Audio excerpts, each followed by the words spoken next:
Hello and welcome to Empowered Learning. The purpose of this video is to get into how to evaluate the limit of a function algebraically. We will start off by first looking at the limit laws and seeing what they say so that we know the rules of the game whenever we evaluate the limit of a function algebraically.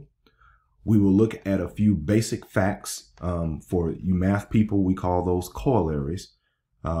That come as a result of these limit laws. And then we will do several examples, starting off with some relatively easy ones to exercise what these laws are actually trying to communicate to us. And then eventually we'll get into some limits to where we're truly evaluating them algebraically. If you are looking at this video and you want to learn the basics about limits, I'm going to suggest that you first watch my video called Primer on Limits, and then afterwards you watch the video that's called the title of it says something about trying to evaluate limits empirically. Okay, meaning that we just look at the graph of a function and we're going to do some computation and figure out what the limit is from that. And I go into detail about how we can use calculators and online graphers and whatnot, and sometimes they're limited on what they tell us as far as being able to evaluate the limit of a function or using those tools to help us to be able to do that. So I'm going to recommend that you look for those two videos first, or watch those two videos first before you watch this one, because to kind of understand what we're doing and where we're trying to go, you need to watch those before you watch this one. Now, if you're already somewhat familiar with limits, the basic concept of it and how it ties to graphing and behavior, then we can go ahead and start here. Okay. So we're going to introduce the limit laws now, and we need to set a few things straight here before we get started. So the first thing is we're going to say let L, M, A, and C all be real numbers. And how all of these real numbers are going to work. L and M are going to be what the limit of our function is for functions f and g. And of course, A will be the number that x is approaching from both the left and the right. Okay. Now, before we get started, whenever we talk about a limit, again, what we're talking about is the behavior of a function. Okay.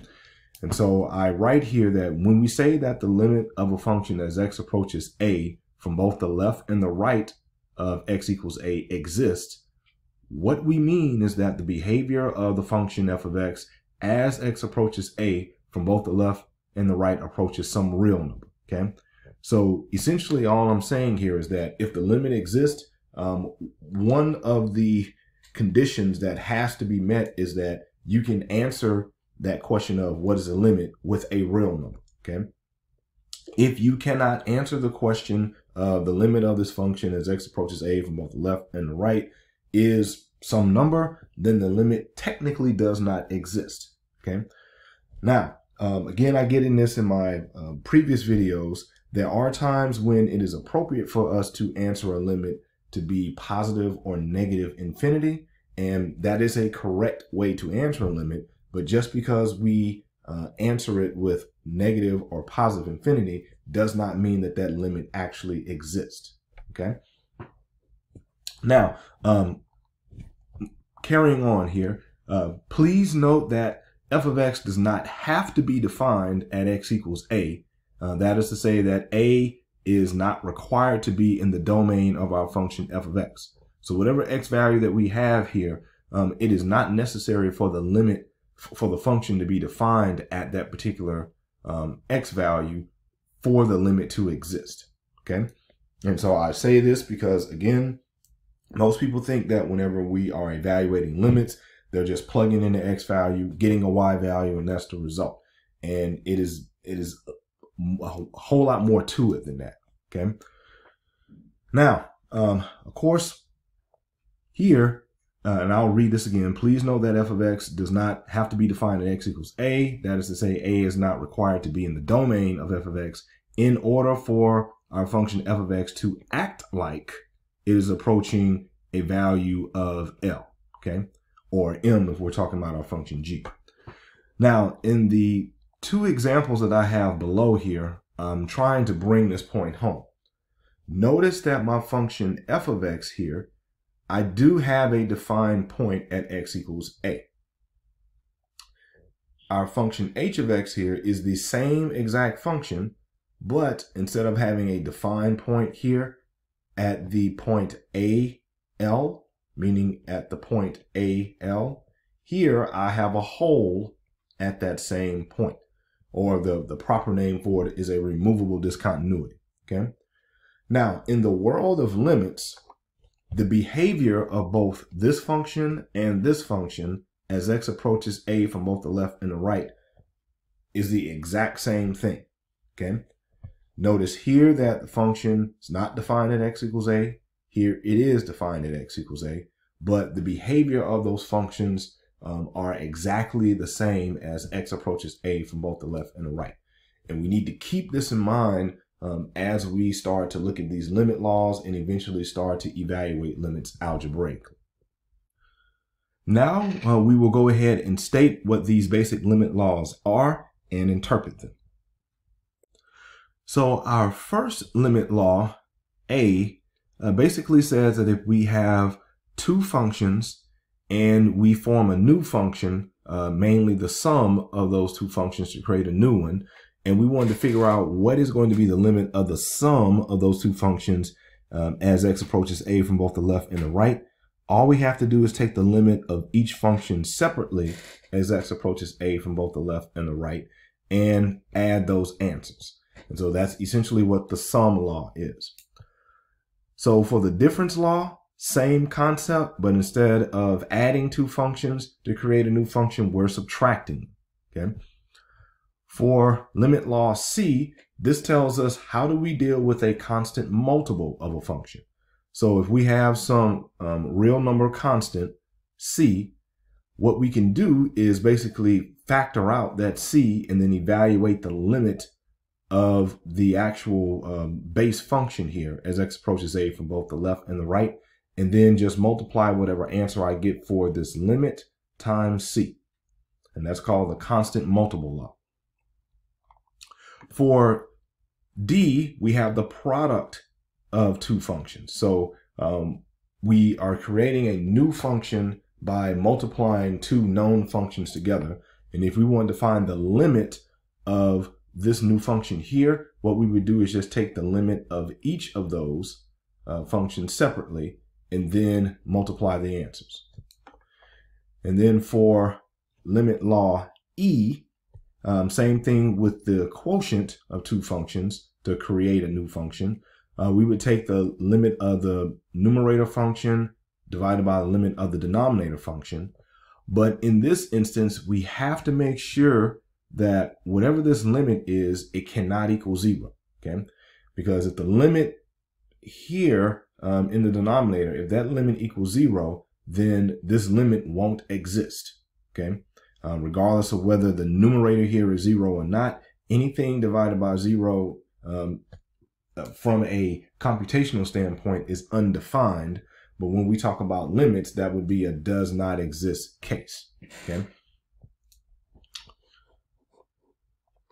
Now, we're going to move on and talk more about, well, as a result of those 5 basic laws that we have some other laws that we can sort of put together based off those basic ones, okay? So the first one here, which is limit law F, this one says that if I take the limit of some function raised to a power, and so one way you can think about this is, let's say we have this all inside the limit like this. If I have the limit of some function raised to a power, then what this limit law says is I can slide this limit operator on the inside of the limit. So inside these brackets here. And so that's what you see here. And so basically what we can do is evaluate the limit of the function as x approaches a on its own, and then take that answer and raise it to the power of n, okay, whatever that is. Okay.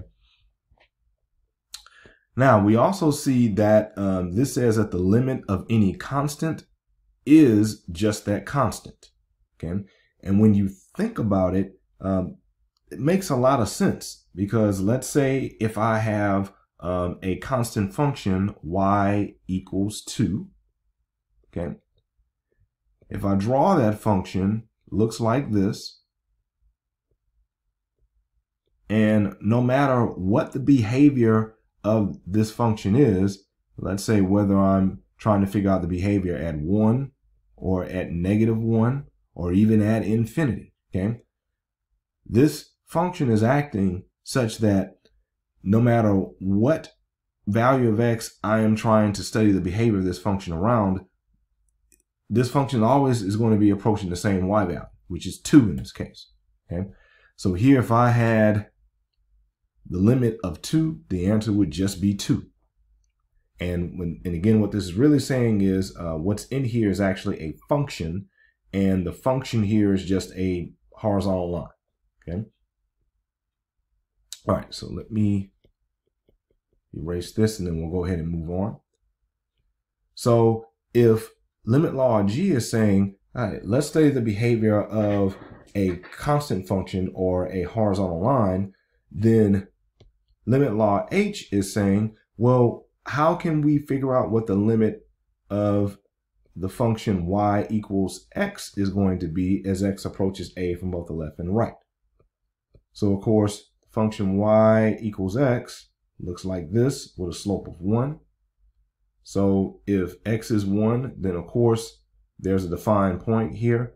Y value is 1. And so no matter what the x value is here, if x is approaching some value, and let's say it's a, then of course this is a, then of course this is going to be a, and we know as x gets closer and closer to a, we know that the y values are also going to get closer and closer to a. So anytime we see this, we know limit of x as x approaches whatever number this is just that number. Okay. Now, for limit law I, notice that limit law I is really a combination of limit law H and limit law F. We really just combine these two together. So if we let f of x just be x, so let's say we let that just be x here, and we follow what we know about this, then of course here we make that x, the limit as of x the limit of x as x approaches a, that's just going to be a. Okay, and a raised to the n just going to be a raised to the n at the end of the day. So that is essentially what limit law I is trying to tell us. It is a combination of this limit law and this limit law. Okay. Now limit law J, and let me erase F again, because we're going to be referring to that again here. So the limit law for J, what it really is just a variation of a theme on limit law F again. Okay.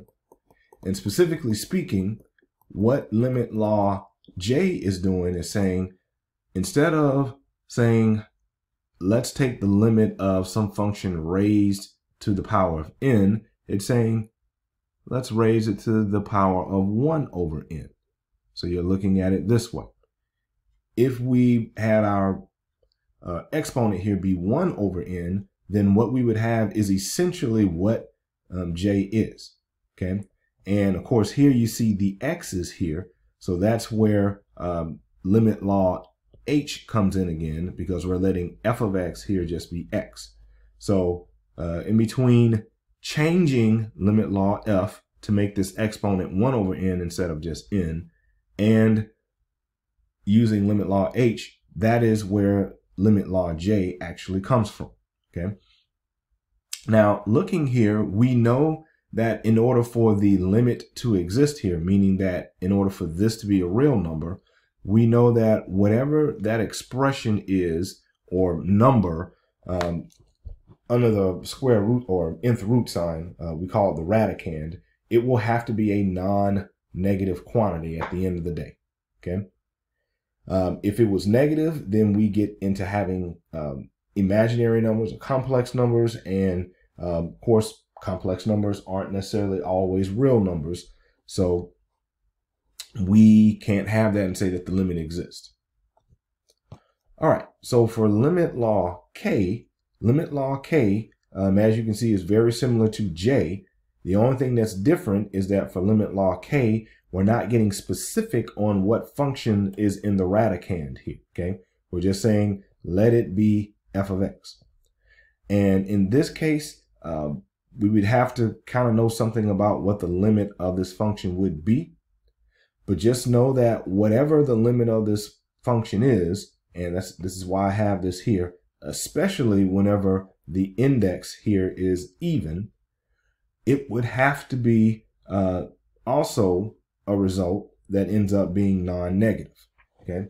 Because anytime we try to take the even nth root of a negative number, we will end up with a imaginary number. And of course, imaginary number is not the same as a real number. So we have to make sure that we abide by those rules. So now that we've gone over our basic limit laws, what we're going to do now is go over what we call corollaries based upon these basic limit laws. I just replaced the word corollary with basic fact because that's literally what it is. So our first theorem, or our first basic fact, says that if we have two functions that are equal to each other, or we can look at this graphically and say the graph of function f and the graph of function g look the same everywhere except for possibly when x is equal to a. And I'm going to go back here for a second. What I'm basically setting up is this situation here, where, of course, these two functions look exactly the same except for at x equals a. This one, it is defined. This one is not defined. So that basic fact is referring to something like this. Okay. All right. So let's go back. So now that we know what that means, so if we have function f and g both look the same graphically except for possibly at x equals a, then we know that the behavior of both of these functions, and formally we say the limit of both of those functions as x approaches this particular value here, will be the same given that both of these limits actually exist. Meaning that both of those limits actually equal a real number. And of course, if they're equal to each other, the real number would have to be the same. Okay. All right. And again, just to make my point clear once again, you have a function f, you have a function g. Notice that both of these functions look pretty much the same, except for at x equals 4 in this case. For this particular function, there is a hole. For this function, there is a jump discontinuity. Okay, and it's one to where at x equals 4 it is defined, but it is not continuous. And so we could also have another situation here where we didn't have this, and this would be filled in. In that case, it would still, these two functions would still have the same behavior at x equals 4. Okay. All right. So let's move forward here. Theorem number 2. And this is a very important theorem. And if you've been listening to my previous videos and paying attention to what I've been saying in this video, you'll notice that this particular theorem, we've kind of already gone over it. So in a way, I've been trying to brainwash you in these videos to know theorem number 2. Now, theorem number 2 basically says that if I'm taking the limit of some function as x approaches a and it equals to a real number L, then that's true if and only if the limit of this function as x approaches a from the left has to be equal to the same real number as the limit of f of x as x approaches a from the right. Okay, so that means that the behavior from the left and from the right of the function have to be approaching the same y value. Okay, and if we have that, and if that y value is a real number, then I can technically say this. Okay. Now, if we have a situation where the behavior from the left of the function is not the same as the behavior from the right, then by definition, we know that the limit does not exist. Okay. But if it does exist and it equals a real number, and let's say those y values that the function is approaching on both the left and the right of x equals a is the same real number, then of course theorem number 2 applies for that. All right, so for the last theorem that we'll cover, if we want to interpret what this says, we can think of it this way. If we're looking at the graph of two functions, f and g, and we know that the graph of g is going to have higher y values, or is going to lie above the graph of f, or at worst, g and f are equal to in some spots. If we know that that's true, when x is near a, except possibly at a. So in other words, if we had a situation where we had some function f like this, and let's say I had another function g like this, and so notice that g is lying above f or equal to f for all values of x that we have here. So that's kind of what this is describing. And let's just say that here at this particular point that we have right here, instead of having a defined point here, we actually have a hole. Okay. So we have that situation, and we happen to know what the limit of f of x is as x approaches a, and the limit of g of x as x approaches a. Then, without having to know much else, I will know that the behavior of this function as x approaches a from both the left and the right, the outcome of that, or that real number, is going to be a smaller real number than this one. Okay, and at best, those two real numbers here will be equal. Okay, and so that is what theorem number 3 says. All right, so next what we're going to do is, now that we've talked about all these limit laws and some of their basic facts, we're going to do several examples where we exercise these limit laws. Now, before I get to these examples, I do want to say that I'm going to be very formal with these limit laws because I notice that this is a common mistake that a lot of students make when they first learn about these laws. They just kind of think that, hey, you know, doing some of these things are optional, and they're really not. But we want to work with these limit laws to get familiar with them, so that in the long run, we don't have to write out everything, but we need to know what is important to write before we start skipping steps. Okay.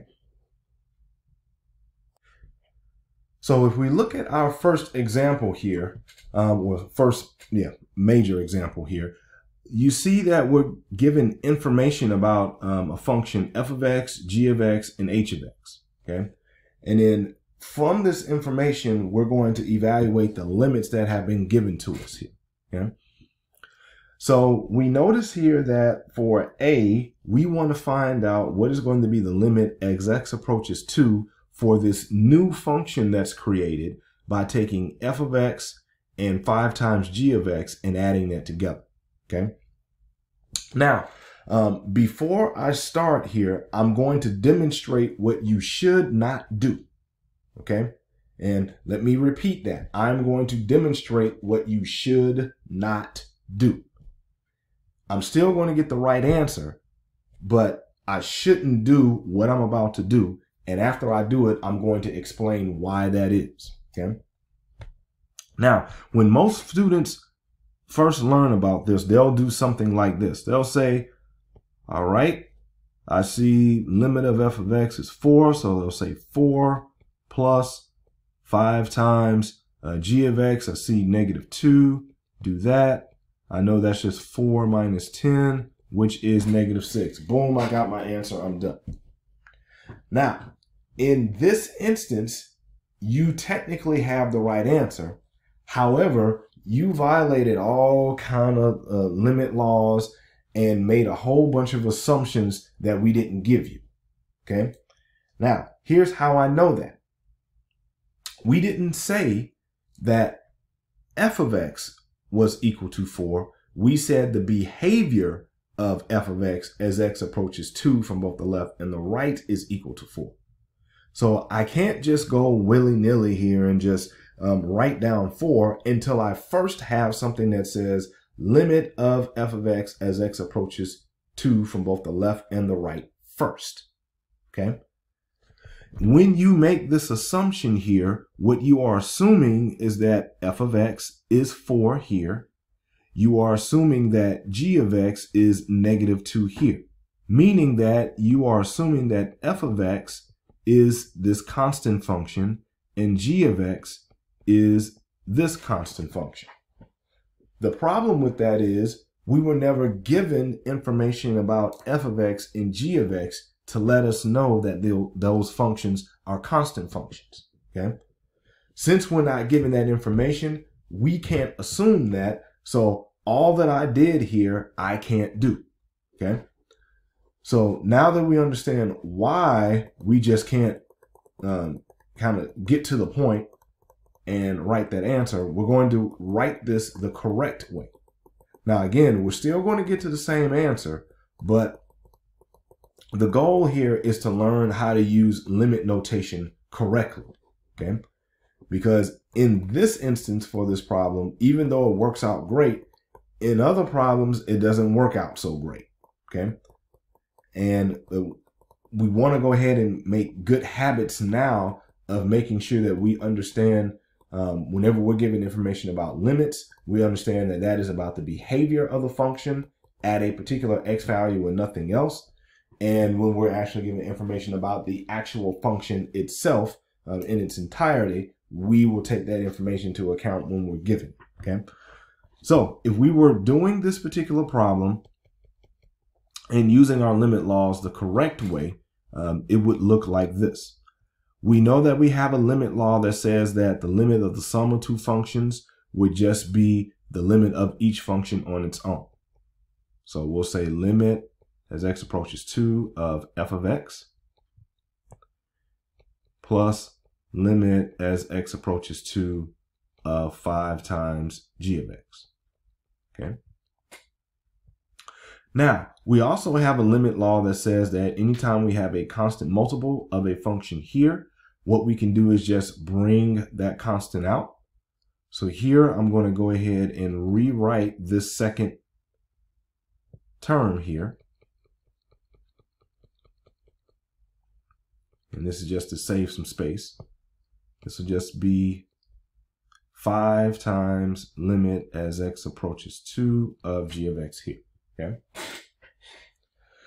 So now that we are here, we know that the limit of f of x as x approaches 2, all of that is equal to 4 plus 5 times now the limit of g of x as x approaches 2 is a -2. And then from here, we can answer with -6. Okay. So whenever we are tasked with evaluating the limit and we have this type of information, we must write this step. Okay. It is not optional. It is not negotiable. We must write this step in order to be correct with our notation. All right. So let's look at our second example. So for here, if you remember, this is tied to the limit law that says that anytime we have a function raised to a power here, we could just slide this limit operator on the inside, evaluate the limit of what the inside function is, and then cube that answer. So we're going to do exactly that. So we're going to take the limit as x approaches 2 of g of x, and then raise that to the power of 3. And notice here that the limit of g of x as x approaches 2 from both the left and the right, all of this is just equal to -2. And so we say -2 raised to the 3 is -8. And that would be what the limit of that function would be. All right, moving on to the next example. Notice that this is limit of square root of some function. So the limit law that we talked about whenever we had an nth root of some function here, in this case, the n that would be right here, n is 2, since it's a square root. What our limit laws tell us here is that we can take our limit operator and slide it on the inside here under the radical. Okay? And so if we did that, this would be square root of limit as x approaches 2 of f of x. And so now we need to remember what limit of f of x is as x approaches 2. And of course, we got it here. That result was 4.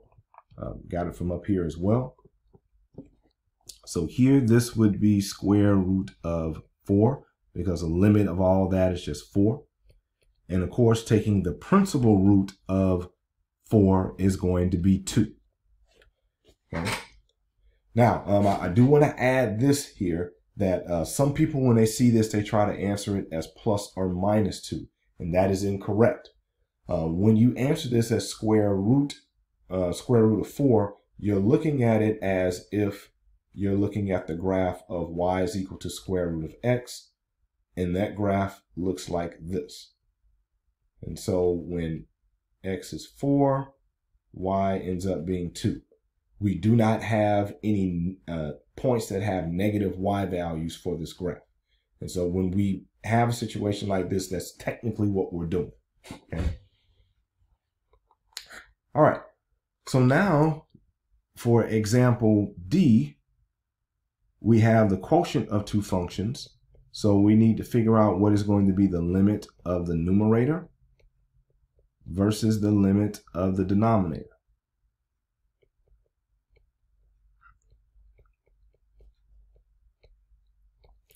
Now, for the limit for the numerator, we've seen this one before. The limit of f of x as x approaches 2 from both the left and the right is 4. Okay. Now, for h of x, that limit as x approaches 2 from both the left and the right is 0. Okay. And so if you notice, in this particular case, the best that we can do here is to say that this is a does not exist case, D and E. Okay.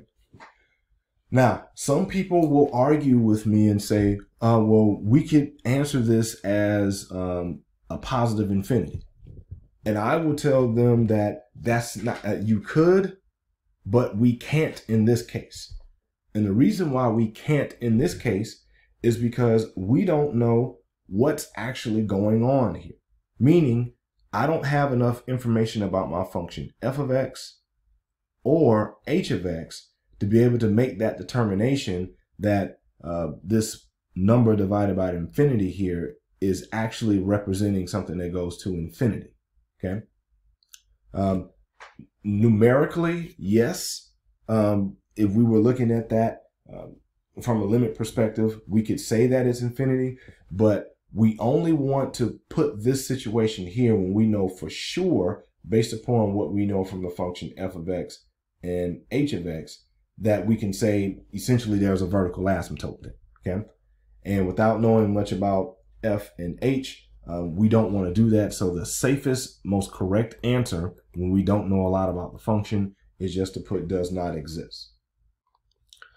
All right, and so for our last example here, again, this is an example to where we have the limit of some function, and of course this function is actually made up of the product of two functions.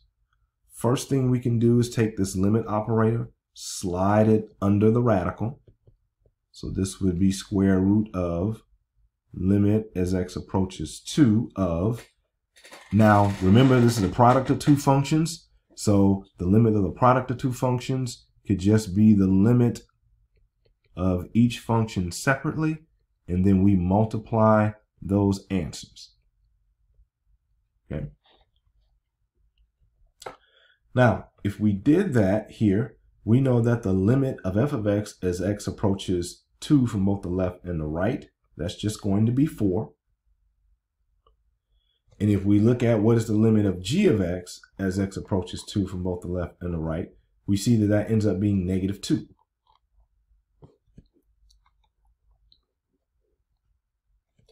So if we take this, multiply it times a negative 2, what we end up with is square root of negative 8.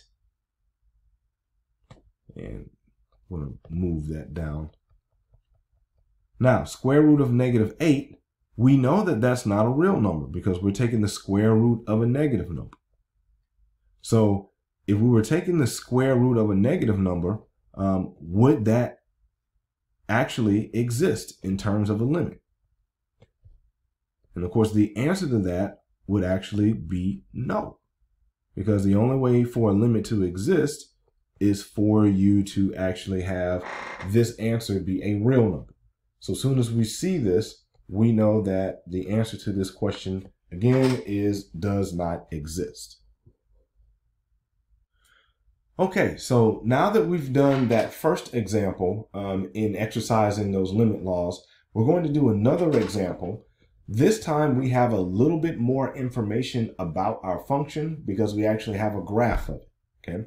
And we're going to evaluate the limit of these new functions as x approaches the various x values that they approach by looking at the graphs.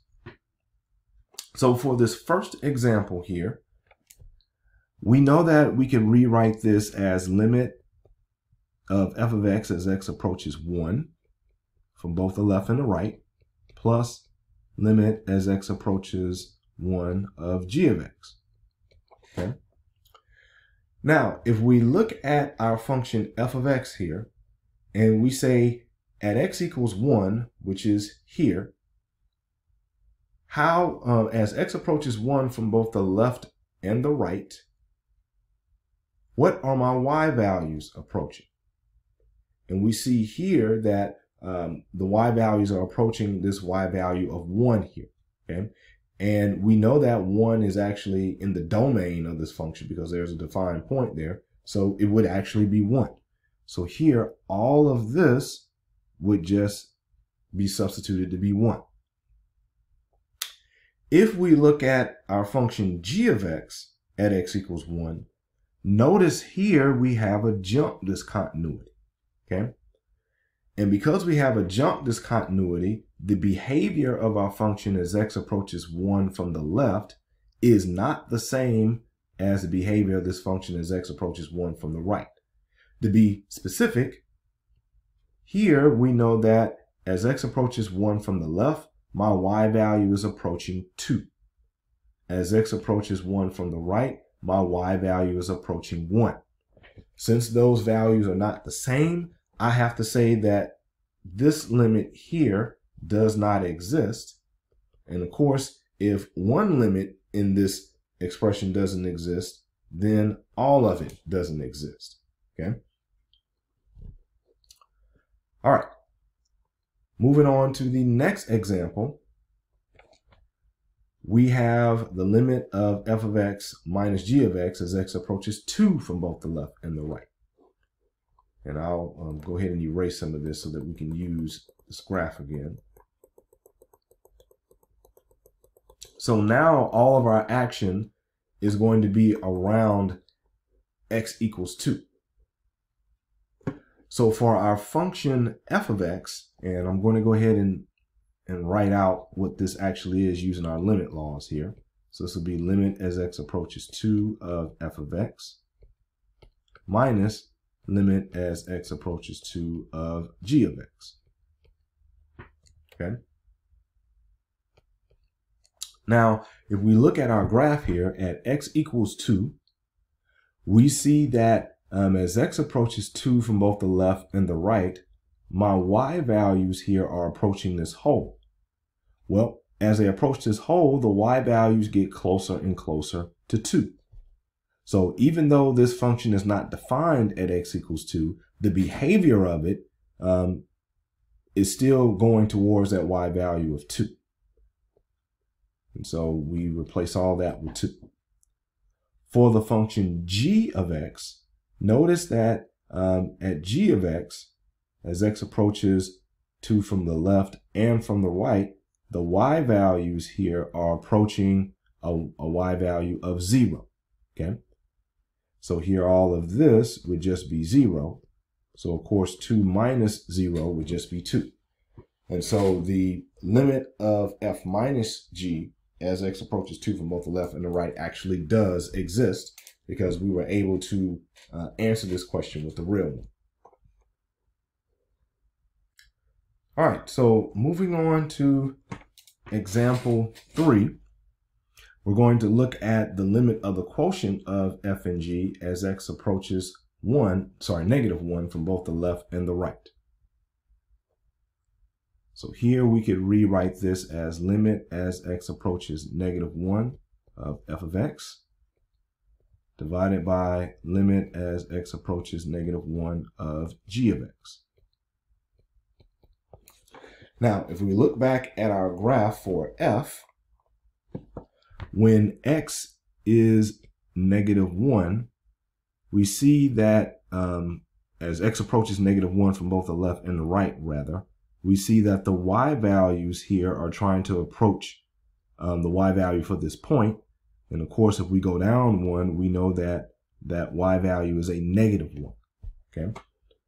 So here we know that all of this just ends up being a negative 1. If we do the same thing for g of x here, limit of g of x as x approaches negative 1 from both the left and the right, notice here that this is where negative 1 is. And of course, as x approaches negative 1 from both the left and the right here, the y values that this is approaching is 0. So if we come here, we would say that all of this is 0. And of course, we have this negative 1 divided by 0 now, okay? And so now in this case, we actually know a little bit more about our function here. So this is a does not exist case. So you could answer it this way. Or because of the fact that we have this going to negative 1, and of course the behavior of this is actually going to 0, we could answer this also as negative infinity. Okay, and since we actually have a graph of the function, it is your choice on which one you can do. I would say the safest answer in this case would be the does not exist. We kind of reserve the negative and positive infinity stuff for whenever we explicitly see a vertical asymptote. Okay, and if we was to actually graph f divided by g, we would actually, I guess in this case we actually see that. So we could technically say that this is going to be negative infinity. But even though if you want to answer this as negative infinity, the limit still does not exist, okay? Because negative infinity isn't a real number.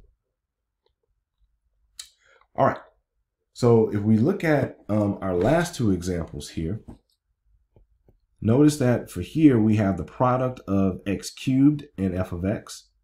So using our limit laws, we could rewrite this way.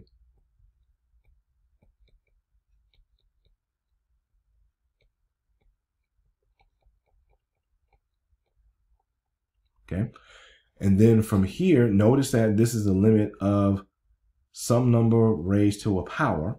Okay, and so we could look at this as just saying limit as x approaches 2 of x, all of that raised to the 3 times limit as x approaches 2 of f of x. Okay. Now, the limit of x as x approaches 2, we know from our limit laws, all of this is just 2. So this first factor here would just be 2 raised to the 3. We know here that the limit of f of x as x approaches 2, we can go back to our graph here, or we've already done it, so we've done it here. Limit of f of x as x approaches 2 from both the left and the right, that is 2. So all of this is just 2.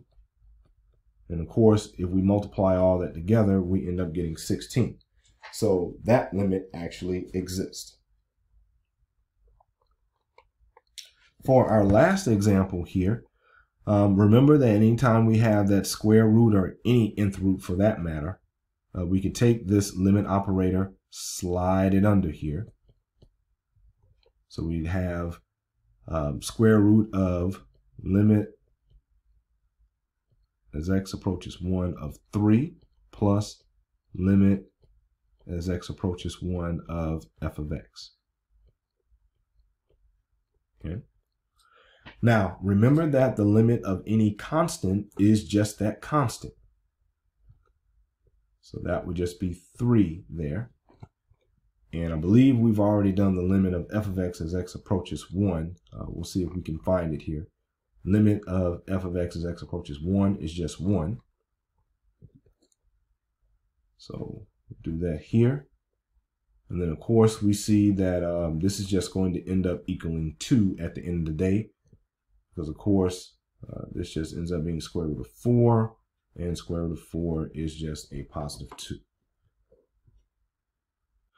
All right, so now what we want to do before we actually get into some of the more meaty examples where we start to evaluate limits algebraically, we want to look at how do we deal with limits and polynomial functions. And we're going to go ahead and throw rational functions in there as well.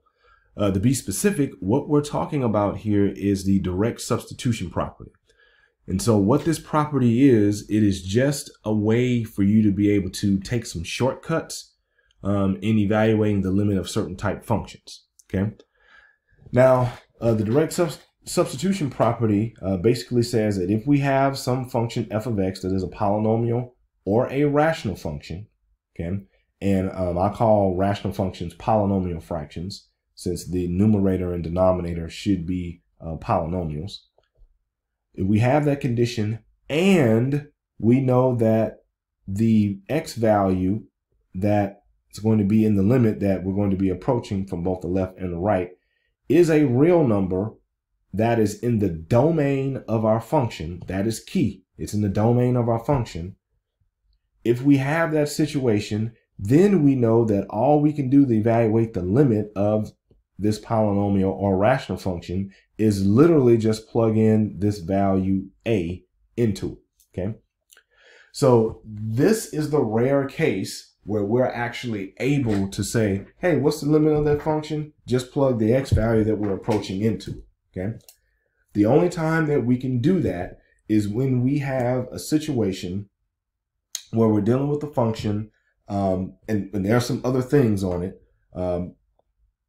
But the thing here is that we have to know that our function at that particular x value is continuous from both the left and the right. Okay. And we haven't talked about continuity yet. So that's why we're just kind of keeping it with polynomials and rational functions, because those two types of functions are continuous everywhere in its domain. Okay. So that's why we're introducing this property now. In later videos, when I cover continuity in terms of limits, we'll go ahead and pick that concept back up. Okay. But whenever we have a polynomial function or a rational function, and we want to take the limit of it, and this value actually is in the domain of it, meaning that we don't get something divided by 0 or square root of some negative number or something like that, we can just plug our value right into it. Okay.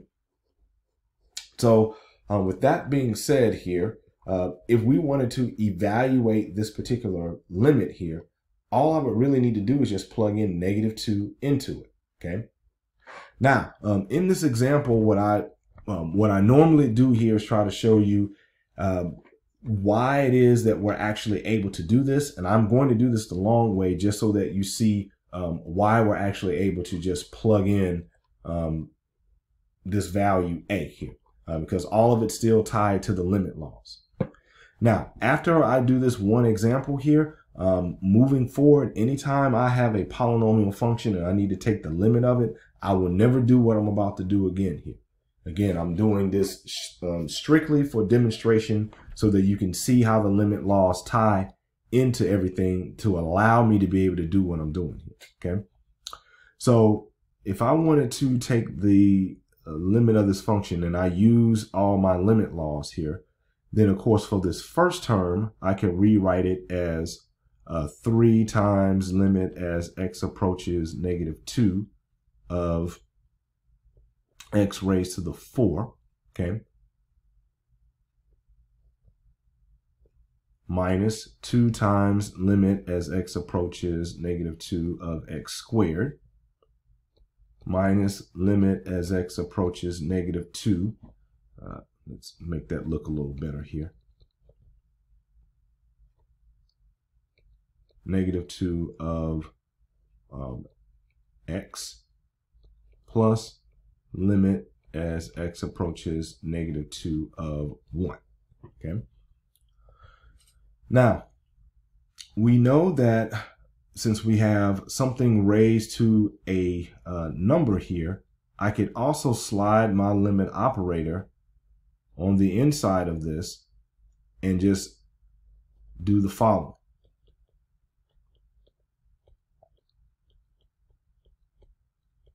I could rewrite excuse me, the limit of the first term this way.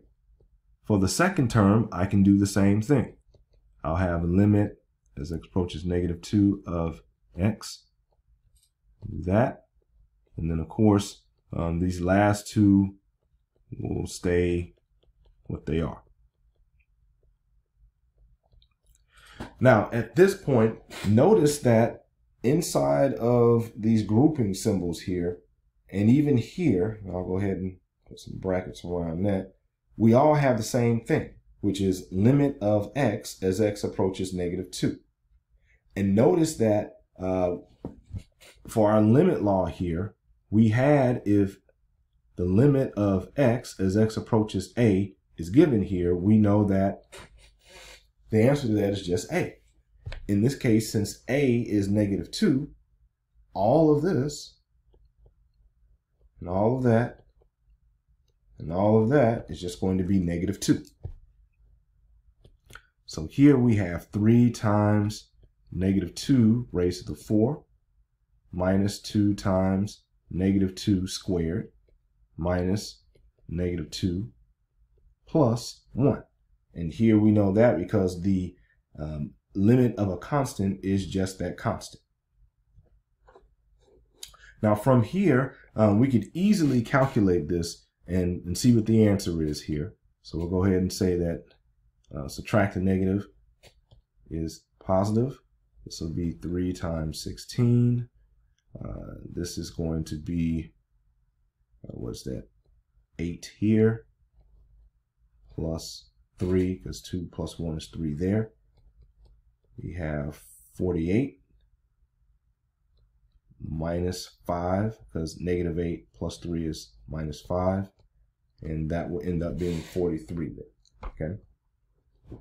So it's because of the fact that if we use our limit laws here, we always end up with this limit of x as x approaches a terms in there. That's the reason why we're able to just plug in this particular x value into our limit for polynomial functions, okay? And it also works for rational ones, as long as that value is in the domain. Now, if I wanted to use the direct substitution property here, literally all I would do is just plug in 2 everywhere, okay? So here, if I was doing a direct substitution property, I would literally just skip down to this step here, plug in a -2 everywhere where I see x, and then just evaluate it, and I'll still get 43. So the next set of examples I'm going to do for you will be examples to where we actually have to do some kind of algebraic manipulation to most of these functions in order for us to be able to evaluate the limit of them, because the function in its current form is not going to allow us to be able to get anything meaningful out of trying to evaluate the limits just by plugging in numbers. All right, so for our first problem here, this asks us for what is going to be the limit of this rational function as x approaches 2 from both the left and the right. We can interpret that as saying we want to know the behavior of this particular rational function as x approaches 2 from both the left and the right. Now, one thing that we know about rational functions themselves is that rational functions have discontinuities in two different cases. One case is we have vertical asymptotes, and another case is we have holes, or some textbooks call them removable discontinuities. And so, of course, we need to figure out, does this particular rational function either have a vertical asymptote at x equals 2, or does it have a hole at x equals 2? How we're going to go about finding that out is, as of right now, if we were to take 2 and just plug it into x everywhere where we see it, we would eventually get some number being divided by 0, which is undefined. And for this situation here, it's not really telling us anything. So, and I think in this case, we actually get 0 divided by 0, which really doesn't tell us anything because in calculus, that's actually an indeterminate form. So what we need to do is rewrite this function in a way to where we can actually see what's going on. So I'm going to erase all of this, and we'll start off just by trying to factor the numerator, since the denominator doesn't have much to work with.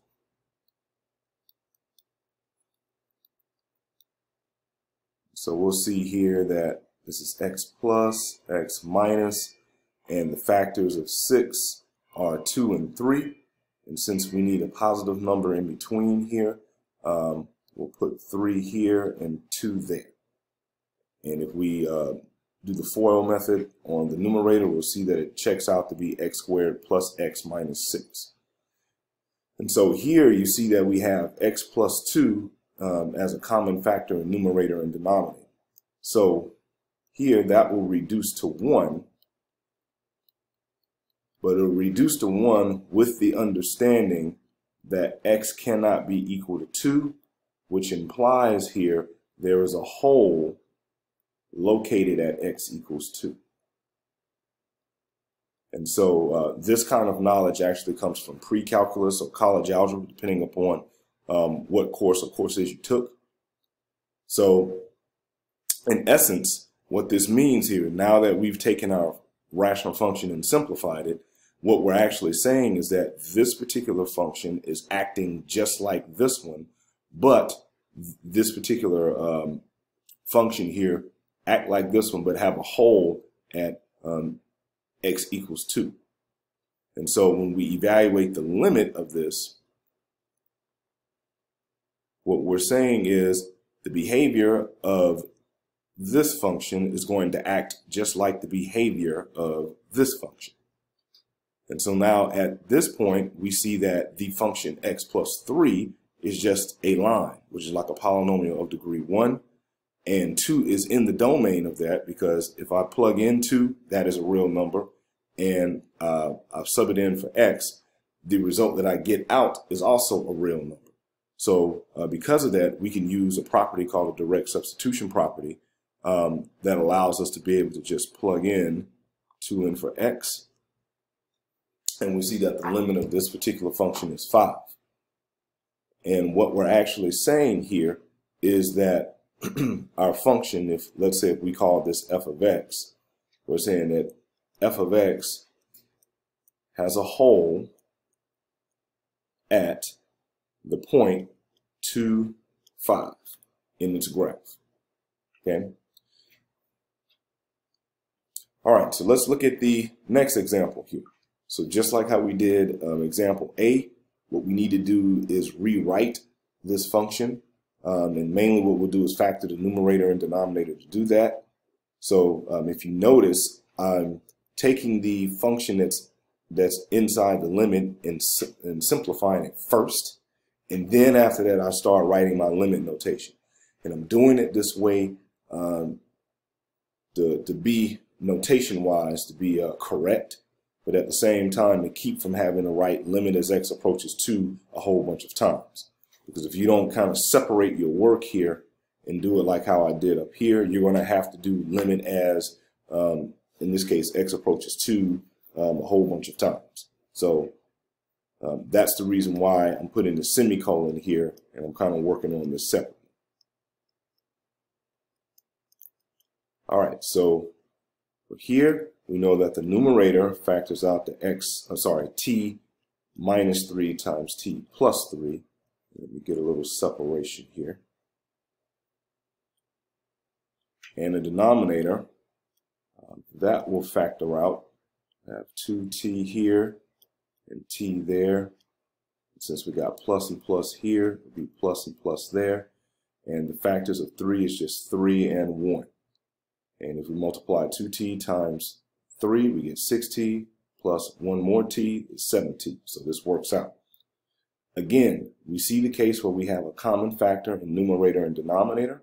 So that means these factors will reduce to 1. And what we have left is t minus 3 over 2t plus 1. And again, what we're saying is that this function, the one that we started off with, is going to act just like this function t minus 3 divided by 2t plus 1.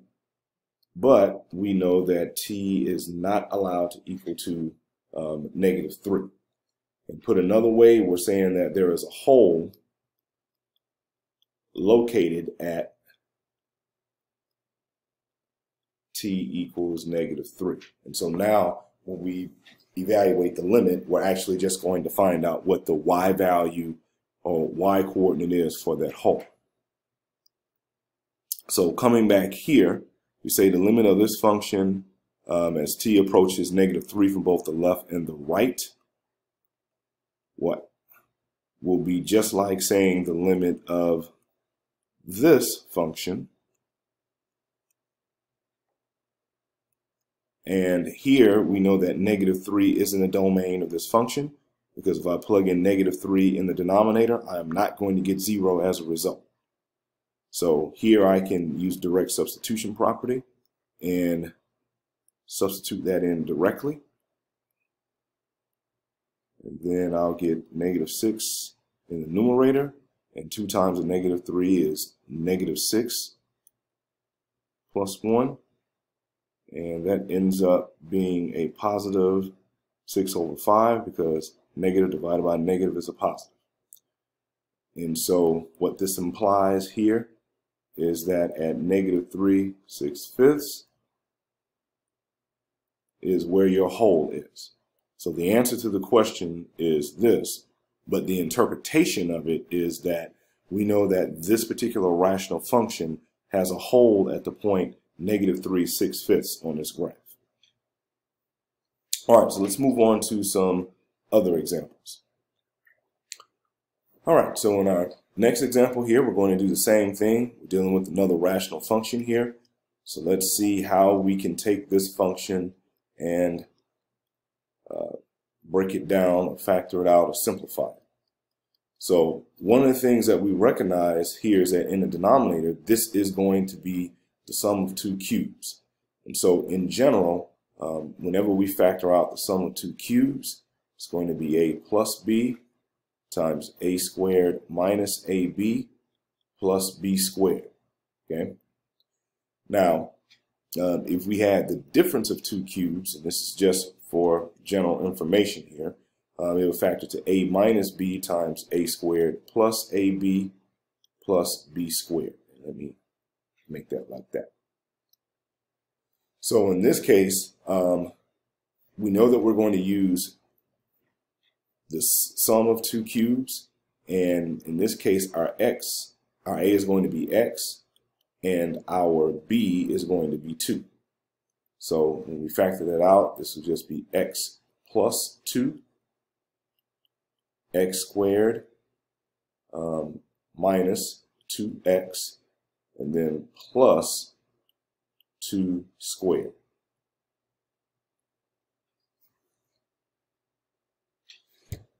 So then from there, we see that we have a common factor of x plus 2. So that will reduce to 1. And that's letting us know that this rational function will act just like this one. And of course, here we know that the interpretation of this is that we have a hole located at x equals -2. And again, what I mean by located is that we're saying, hey, this is the x value for where this happens. We're not talking about the actual point yet, because we need to evaluate the limit to figure out what the point is. So now that we kind of know what's going on, we can finish this problem. So I'm just going to go ahead and erase what I have here.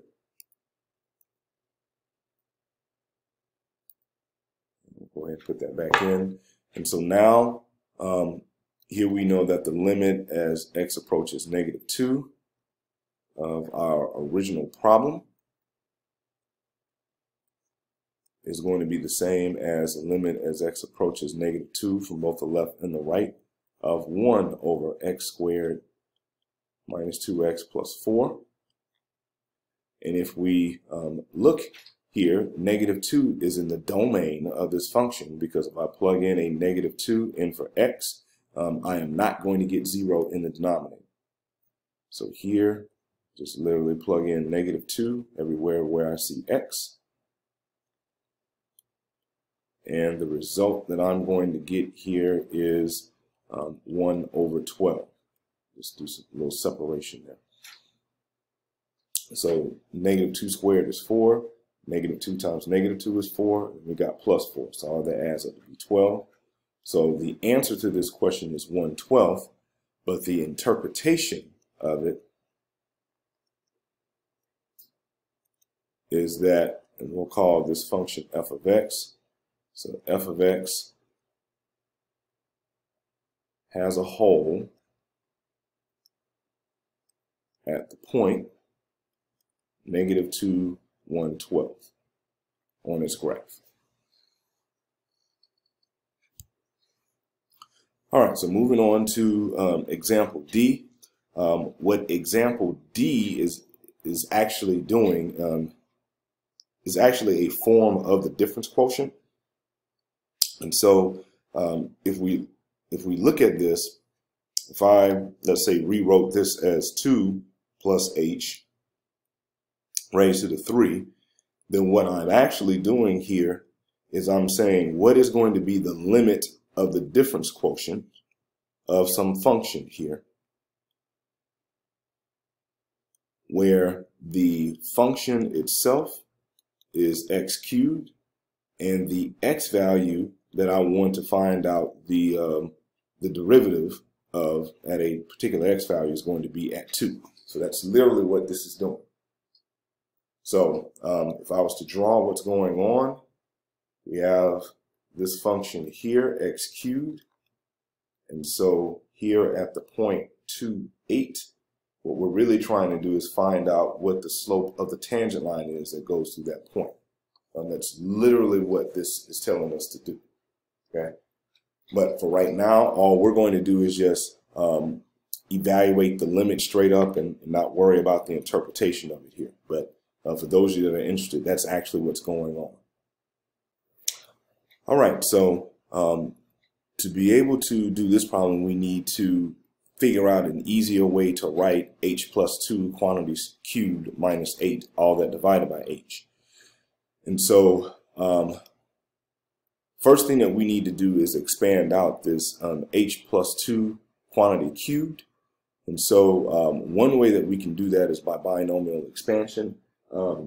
but I understand that some people may not be familiar with that, so I'm going to purposely do this the long way so that everyone can follow me. So here, I'm just going to start off with h plus 2 quantity cubed, which is like multiplying h plus 2 times itself 3 times. Okay. And so for the first two, we'll multiply those together using the Ferrell method, and it will be h squared plus 2h plus another 2h plus 4. And of course, all of that is just multiplied by h plus 2. And then this will simplify to h squared plus 4h plus 4. And all that multiplied by h plus 2.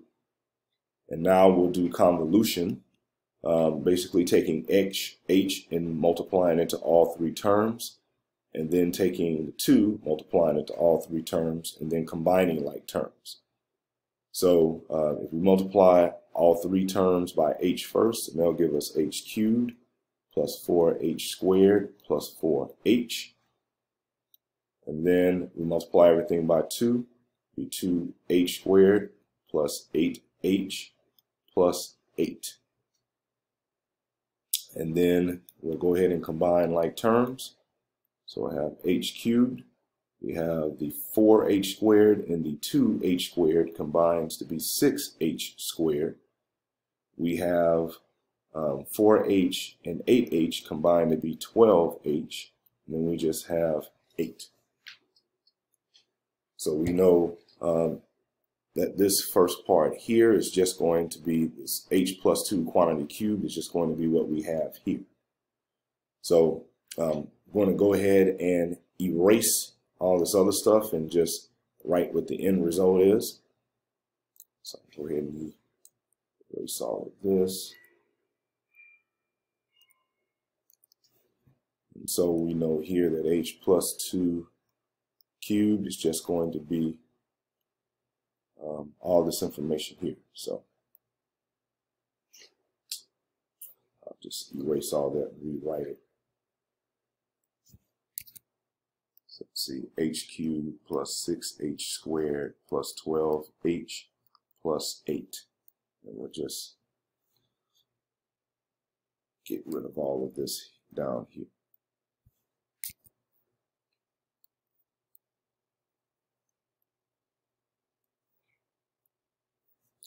All right, so now that we know that, then of course h plus 2 quantity cubed minus 8 is just going to be h cubed plus 6h plus 12h plus 8, and then minus 8. So that's going to cancel. And now we just have h cubed plus 6h squared plus 12h. So now we can actually come and figure out this limit here. So the limit as h approaches 0 of what we have in here will be the same as saying the limit of h cubed plus 6h squared plus 12h, all of that divided by h. And of course here we can factor out an h out of all the terms in the numerator. And that'll leave us with h times, in parentheses, h squared plus 6h plus 12. These h's will reduce to 1. And what we have left is just the limit as h approaches 0 of h squared plus 6h plus 12. And at this point, we know that if we plug in 0 for h, this will h will be in the domain of this function, because we won't get anything that's undefined. So we just have 0 squared plus 6 times 0 plus 12, which will give us 12. And so the answer to this limit would be 12. The interpretation of it will be for my function f of x, which is x cubed, at the point 2, 8, the slope of the tangent line that goes through the point to 8 will have a slope of 12. That's literally what we did here for example D. All right, so looking at example E, different limit, same situation. We need to find a way to be able to rewrite what we have inside of here. So what I'm going to do is I realize that this is a rational function just written in a crazy kind of form here. So what I'm going to do to make things easier is I am going to multiply the numerator and denominator of this particular function by the LCD of all of the denominators. And so in this case, my LCD will end up being just 4x times 4 plus x. So when I come here and do 1/4 plus 1 over x, 4 plus x, I'm going to multiply numerator and denominator by all of this. And what this will do is help us get rid of the fractions here relatively quickly. So if we go and multiply 4x times 4 plus x to the first term here, what we'll get is 4x times 4 plus x in parentheses all over 4, plus we would get 4x times 4 plus x in parentheses all over x. And of course in the denominator, this would be just 4 plus x here, and then this is times 4x, 4 plus x like that. All right, continuing on, as you can see here, we have these 4s that will reduce to 1. And all we have left here is just x times 4 plus x. In the second term, we have x's that reduce to 1. And all we have left is 4 times 4 plus x. And in our denominator, we just have 4x times 4 plus x times 4 plus x. And so here we see that we have in common a 4 plus x in the numerator, so we factor that out. And we just have x plus 4 remaining.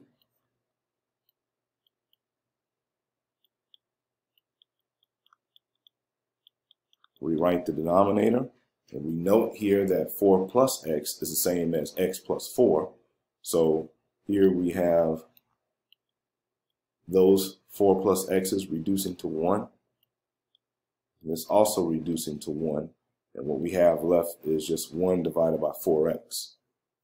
So what this means is that now the limit as x approaches -4 of what we started off with is behaving just like the function 1 over 4x. And since when we plug in -4 into the function, it does not give us a denominator of 0. We know that -4 is in the domain of this function, 1 divided by 4x. So we can just substitute it in. And our answer ends up being 1/16. And so again, like we've seen before here, whenever we had common factor in numerator and denominator, what that has communicated to us is that we have a hole in our graph. So what this means here is that we have a hole in the graph at the point -4, -1/16. So in the language of calculus, that's what that's saying. So let's move on to the next example. All right, so for this example, very similar to the one that we did before in example E. What's different about it is now we have things written instead of 1 over something as that same thing raised to the -1. So we note that anything that's raised to a negative exponent can be rewritten this way. So here we're going to rewrite what we have as 1 over 3 plus h minus 1/3 all over h. And so this time, we're going to do the same thing as we did last time. And we are going to multiply numerator and denominator by the LCD. This time I'm going to make it a little easier and just multiply it times the LCD of just the numerators here. Because if we saw in the last problem, we actually had a double factor of x plus 4. And so we really didn't need that. So I'm going to simplify this and just multiply numerator and denominator by the LCD of the numerator, which is just 3 times 3 plus h. And so if we do that, of course, in the first term, we'll have 3 times 3 plus h, all that divided by 3 plus h. In the second term, we'll have 3 times 3 plus h, all that divided by 3, and then everything divided by h. And so here we see that we have the 3 plus h's that are common, so we reduce that to 1, and we just have 3 minus. And then here we have 3's that are common, so we reduce that to 1. And what we have left is 3 plus h in parentheses. And it's important that you put it in parentheses here. And all that divided by h. Now, to get to our next step, we distribute our understood -1 here for our subtraction to both terms. Looks like, oh yeah, I lost something here. Sorry, y'all. Yeah, so this should be h times 3 times 3 plus h. Yeah, I forgot to write that. So I'll go ahead and write it here. So that will be, again, h times 3 plus h. And that'll just be 3h, 3 plus h. All right, sorry about that. So now when we simplify the numerator, we know that 3 minus 3 is 0, so that cancels. And we just have minus h in the numerator. We have 3 times h times 3 plus h in the denominator. And here we see that these h's reduce to 1. So what we have left is a -1 in the numerator and 3 times 3 plus h in the denominator. Let's get that 3 looking good here. So now we know that if we come back here, the limit as h approaches 0 of what we originally had is going to act or behave the same way as -1 over 3 times 3 plus h. And again, if we plug in 0 into this function, we see that it won't give us a denominator of 0. So 0 is in the domain of it. And our final answer here is -1/9. And of course, this interprets to, here, if we were kind of looking at this as a function, we would say, hey, we have a hole at the point 0, -1/9.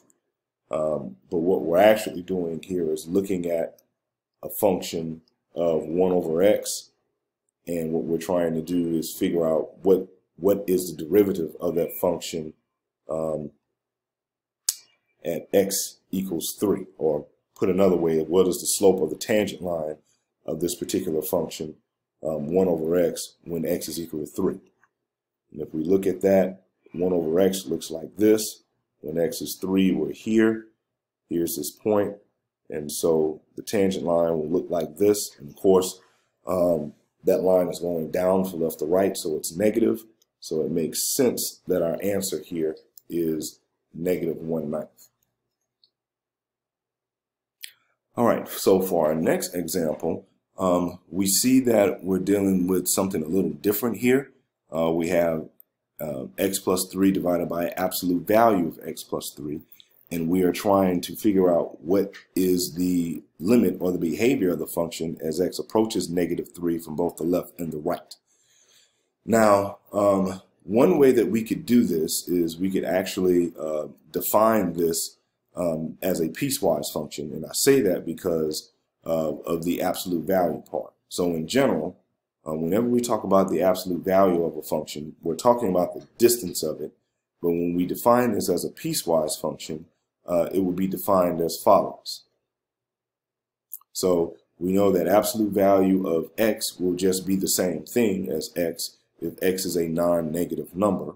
And it'll be the negative of x if x is a negative number. Or put another way, the absolute value of -2 is 2. Or if we think about it in terms of how we define this piecewise function, since -2 is less than 0, this would be the negative of -2, which is just 2. Absolute value of 2 is just itself 2 because 2 is a number that's greater than or equal to 0. Okay?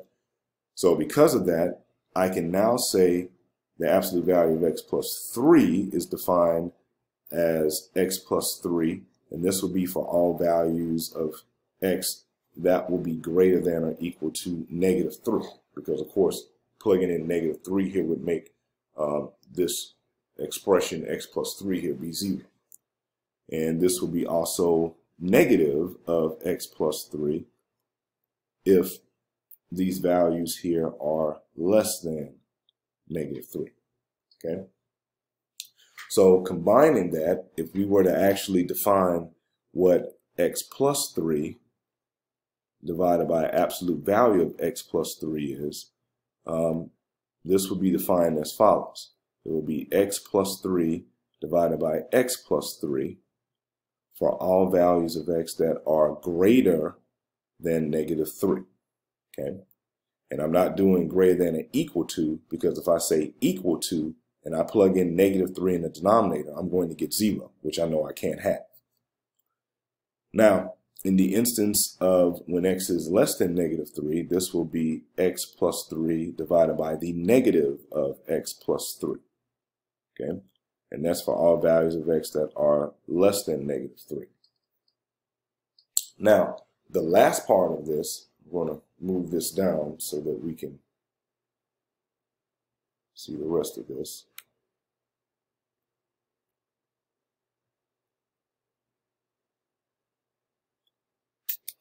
So the last part here is we know that this is going to be undefined when x is actually equal to -3. Because if I was to plug in -3 in for x into here, this is what I would get. And 0 divided by 0, contrary to popular belief, is not 0. It is undefined. It's an indeterminate form. Okay? So now if we simplify everything, what we see is just x plus 3 divided by itself is just 1. X plus 3 divided by negative of x plus 3 is -1. And then, of course, we have undefined here. So if we were to evaluate the limit of this function, we would see just from the behavior of it, the answer to this would be does not exist. And so I'm going to erase some of this to show you why that would be. So if we were to actually draw what we have here as a result, the graph would look something like this. So we know all the action is happening around x equals -3, and we know that here this would be value of 1, value of -1. As long as x is greater than -3, then we have a horizontal line that looks like this. If it's less than -3, then it looks like this. And of course, it's undefined right at x equals 3. Now, remember that anytime we ask for the limit of a function, what we're actually asking for is what is the behavior of this function as x approaches this number from both the left and the right. As you can see, the y values approach -1 to the left of -3, and they approach +1 from the right of 3. And so in order for us to be able to answer this limit with a real number, what we have to have is the function approaching the same y value from both the left and the right. And since it doesn't, then we know that this particular limit does not exist, meaning that the behavior of the function x plus 3 divided by absolute value of x plus 3 does not consistently approach the same y values from both the left and the right. Okay, so that's how we work this particular problem. Now let's move on to the last example. So for this example, we notice that we also have this absolute value function here. But one of the things that I want you to notice is that we have this absolute value function, but we are trying to approach x equals 5 from both the left and the right. Okay. Now, for values that are closely around 5, so for instance, I'm going to say like 4.9, 5.1. Okay. If I was to plug in 4.9 into this absolute value, I would get a positive number, namely 0.9. If I did the same thing for, let's say, 5.1, of course, 5.1 minus 4 would still give me a positive number. So because of that, in this instance, since all the numbers that are closely around 5 are going to produce just positive numbers inside of this absolute value sign, we could actually rewrite this limit this way. And effectively, what I'm doing is just dropping the absolute value signs, because I know that absolute value of x plus 4, remember that's going to equal, x minus 4 is going to be x minus 4 for all values of x that are greater than or equal to 4. And since 5 is greater than 4, we could just simplify it to just this. And so now from here, if I take 5 and I try to plug it into the x in the denominator, I know that I'm not going to get 0. So I know that 5 is in the domain of it. So literally, by direct substitution property, I can just plug in this x value here. And this would just be 3 times 1 over 10 minus 8. And we end up getting 3 over 2 as an answer there. And so what we're saying in this case is that for this function here, we're saying that this function is continuous at x equals 5, and that it literally has the point 5, 3/2 on its graph. And so this will conclude the examples on evaluating limits algebraically. I hope this has helped. If you have any other examples that you're wondering about, just please send them to me, and I'll get to them as fast as I can. Thanks so much.